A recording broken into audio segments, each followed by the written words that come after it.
বিসমিল্লাহির রহমানির রহিম। সুপ্রিয় দর্শক, আসসালামু আলাইকুম। ওমান গমন ইচ্ছুক বাংলাদেশি কর্মীদের জন্য একটি দারুণ সুখবর।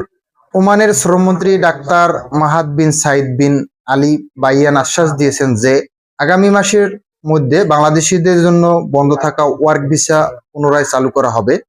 গত ২৬ জানুয়ারি ২০২৬ তারিখে সৌদি আরবের রিয়াদে অনুষ্ঠিত গ্লোবাল লেবার মার্কেট সম্মেলনে এর সাইডলাইনে বাংলাদেশে প্রবাসী কল্যাণ ও বৈদেশিক কর্মসংস্থান উপদেষ্টা ডক্টর আসিফ নজরুল এবং ওমানের শ্রমমন্ত্রীর মধ্যে এই বৈঠক অনুষ্ঠিত হয়।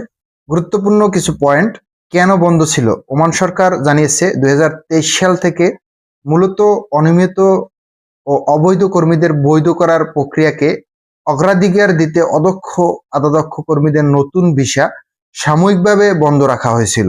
বৈঠকে দক্ষ কর্মী যেমন ইঞ্জিনিয়ার, ডাক্তার, নার্স পাঠানোর বিষয়ে গুরুত্ব দেওয়া হয়েছে। ওমানে বর্তমানে যারা অনিয়মিত বা অবৈধভাবে আছেন তাদের জরিমানা ছাড়া বৈধ হওয়ার যে সুযোগ ওমান সরকার দিচ্ছে, উপদেষ্টা তার প্রশংসা করছেন।